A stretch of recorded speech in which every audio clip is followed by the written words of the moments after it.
Bonsoir fidèles téléspectateurs, heureuse de vous retrouver dans ce 20h30 pour les titres. 136e appel des Layènes, les villages traditionnels de Cambérène, Yoff et Ngor ont été au rythme du mardi.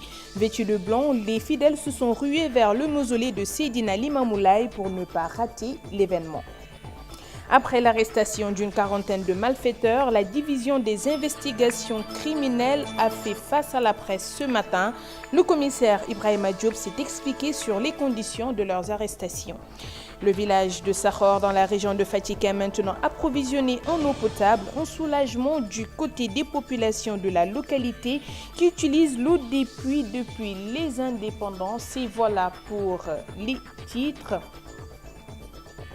Nous ouvrons à présent avec le 136e anniversaire de l'appel de Seydina Issa Laye qui s'est tenu hier dimanche à la plage de Cambérène, un lieu symbolique pour la communauté laïenne. Jean-Djibril William et Mbaye Ndir nous font découvrir ce lieu mythique. 136e appel et toujours autant de ferveur pour y répondre. La marée blanche était au rendez-vous ce dimanche à la plage de Cambérène. Fondé par Seydina Limamou Laye à l'intention de ses fidèles, le fief est resté après plus de 100 ans le lieu de pèlerinage qu'il a toujours été. Cambérène est une création de Seydina Limamou qui a regroupé des familles venant du Djambour, de Walo, du Kayor, du Djambour, de l'intérieur du pays, qui venaient faire acte d'allégeance à Seydina Limamou et qui ont laissé tout leur bien dans le village d'origine.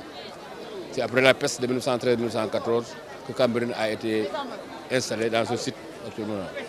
Le choix de Cambérène pour ouvrir la commémoration de l'appel n'est pas anodin. Ici, trône face à la mer, le mausolée dédié à Seydina Issa Rouhou Laye, premier calife de la communauté laïenne. Seydina Issa Rouhou Laye est, comme il le dit,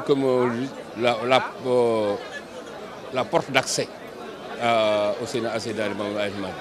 Donc pour démarrer les festivités, les Layènes ont dit qu'effectivement, il faut nécessairement qu'on démarre par qu'on entre par la porte qui est Seydina Issa Rouhou Laye. C'est fort de cela que nous avons commencé le festival à Cambérène, comme pour célébrer l'événement, parler du thème et démarrer effectivement l'événement.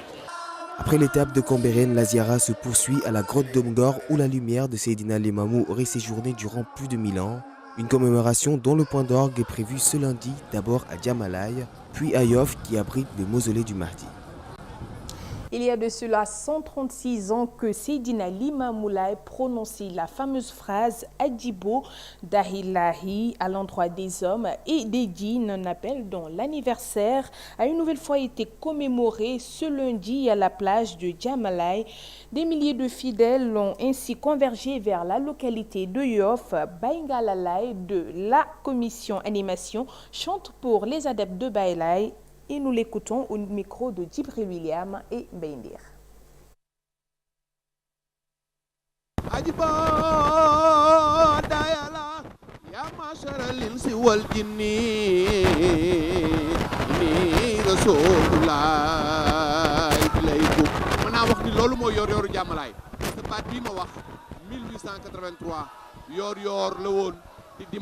C'est là la tonalité de l'appel de Seydina Limamou Laye. C'était un dimanche en fin de matinée, ce jour de repos dominical. Baye Laye lança son appel historique et prophétique. Ô vous qui croyez, humains comme djinns, répondez à l'appel d'Allah. Venez à moi, l'envoyé de Dieu vers vous. 136 ans après, c'est cet appel de Mame Limamou Laye sur recommandation de Dieu que nous célébrons à la même heure. En cette matinée de lundi 9 mai 2016, une commémoration que nous voulons calme, pacifique, pieuse et dans la bonne tenue. Célébration la boo xamante ne dañuy fàttaliku woote Seydina Limamou Laye ba lépp lu ci ngëneel li fi sëriñ bi tënk tey muy jàmm ak non violence ak yar. Parlons insécurité avec plus d'une quarantaine de personnes impliquées dans plusieurs affaires. La division des investigations criminelles face à la presse ce matin en a présenté quelques-uns. Les malfaiteurs se faisaient passer pour des agents de l'ASDE, de la Sénélec et même parfois de la police et ciblaient essentiellement des maisons de personnalités. Un compte rendu de Kodosen et Bachir Bodjan.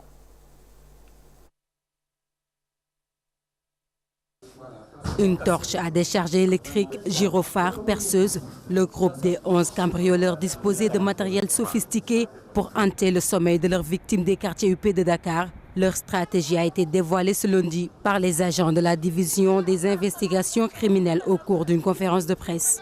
Leur modus operandi consistait à repérer à l'avance des domiciles avant de se présenter au niveau de ces domiciles comme étant des agents de la SDE, de la Senelec ou même de la police. Et pour ce faire, ils avaient un arsenal qui leur permettait de convaincre souvent leurs victimes.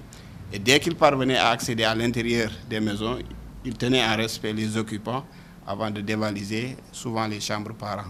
Des présumés criminels bien inspirés de l'œuvre de Gérard Villard, l'exécuteur dont la trame porte sur les stratégies de grand banditisme. Résultat, un préjudice estimé à quelques 400 millions de francs CFA. Cette bande jetait son dévolu sur souvent de l'or, des tissus et autres appareils électroniques. Ils étaient armés, souvent ils tenaient en respect les victimes avec des armes à feu. Ils ont eu d'ailleurs à dérober des armes à feu au cours de leur forfait. Donc c'est une bande qui était effectivement armée. Et c'était des gens connus, c'est des repris de justice qui ont eu à faire la prison.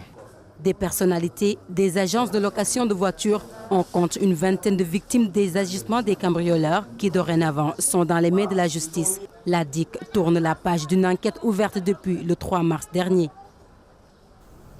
Et parmi ces malfaiteurs figure une bande de 5 personnes, dont 2 Maliens, 2 Camerounais et un Libano-Syrien arrêtés pour falsification de billets de banque. Elles avaient en leur possession 8 millions de francs CFA et 20 blocs de 1 million chacun en faux billets avec le logo de la BCEAO et un arsenal pour le lavage des billets. Parlons tout à fait d'autre chose, de l'Institut de technologie alimentaire du Sénégal et le Centre de coopération internationale en recherche agronomique pour le développement de la France qui redynamisent leur coopération. Objectif, mutualiser leurs efforts pour une meilleure valorisation du produit agricole. Compte rendu de Fatima Takan et Sanoussi Sané.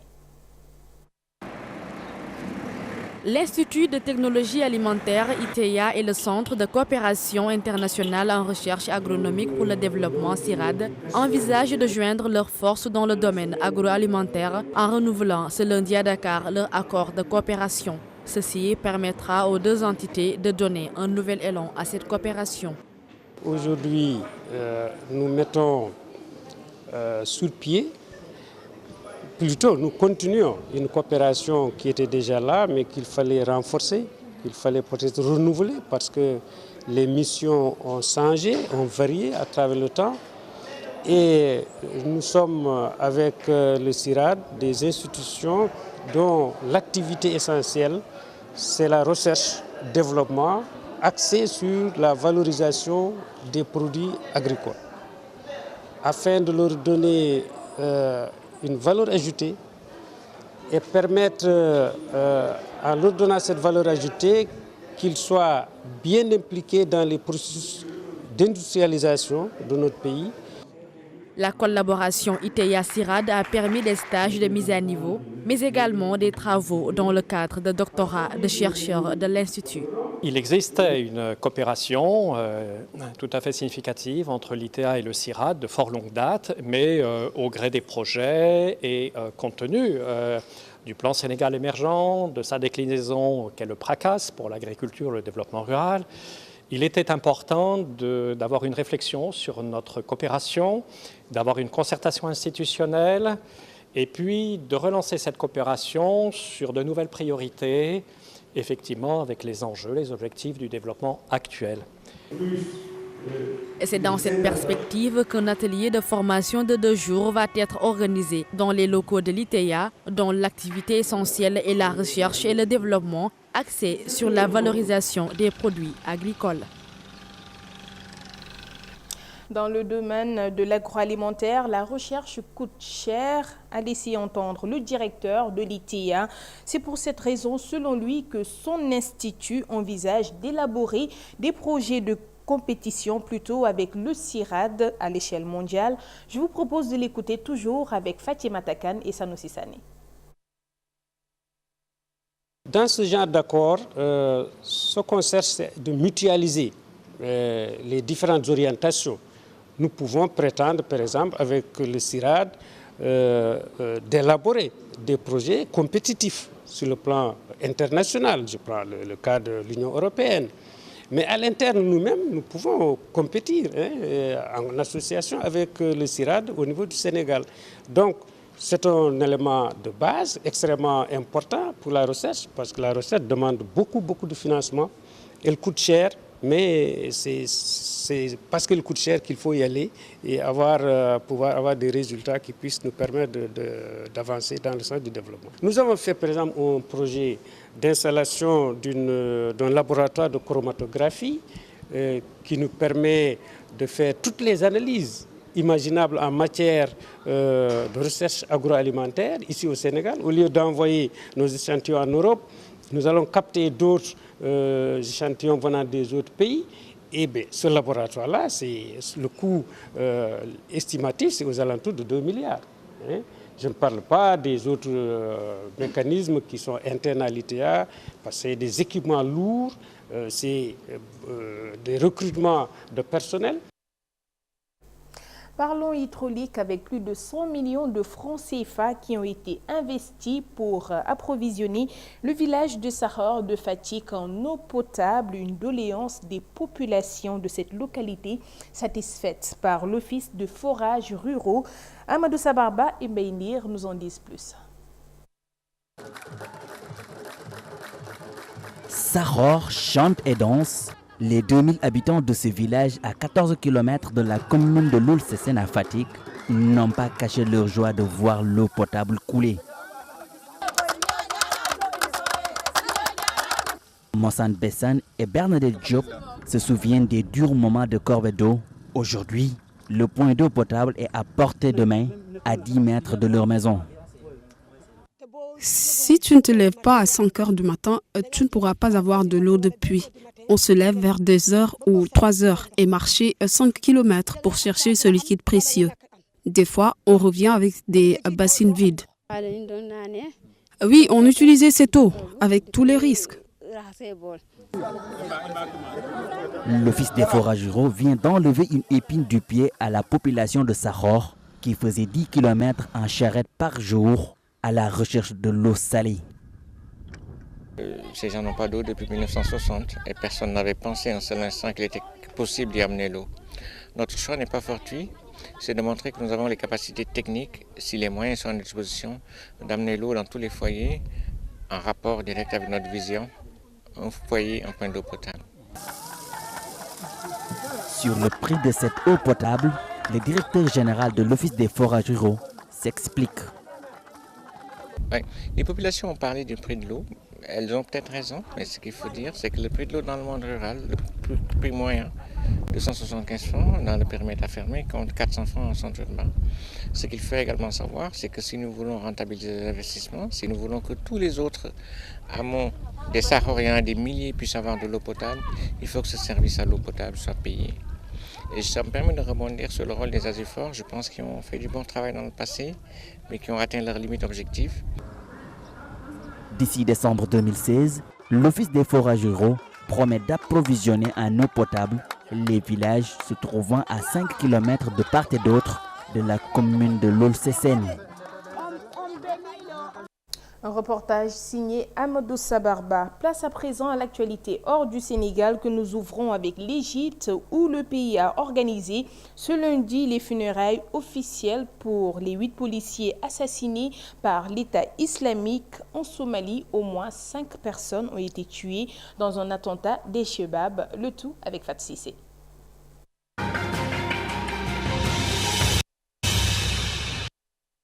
L'Égypte a organisé ce lundi des funérailles officielles pour les 8 policiers tués dans la nuit du dimanche. Ils ont été attaqués par la branche égyptienne du groupe État islamique. Le bus qui transportait les policiers en civil a été criblé de balles par 4 inconnus dans le sud de la capitale. Les suspects étaient masqués selon des témoins. Ils sont en fuite en ce moment. C'est l'une des attaques les plus meurtrières menées par les groupes djihadistes dans le pays. Ces groupes visent essentiellement la police et l'armée depuis la destitution en 2013 du président islamiste Mohamed Morsi.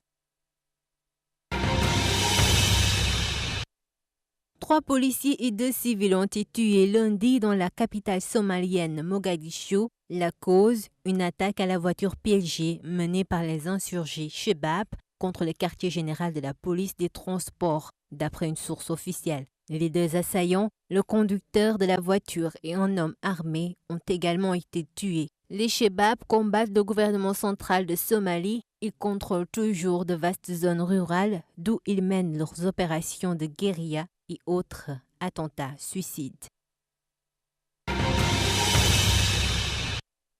Les 3 journalistes espagnols enlevés à Alep ont été libérés dimanche. Enlevés et séquestrés pendant près de 10 mois en Syrie, les 3 reporters sont arrivés en Espagne sur une base militaire près de Madrid. Ces journalistes travaillaient pour divers médias espagnols, notamment les quotidiens ABC et La Razón, la chaîne de télévision Cuatro et la radio Onda Cero. La Turquie et le Qatar ont participé à leur libération.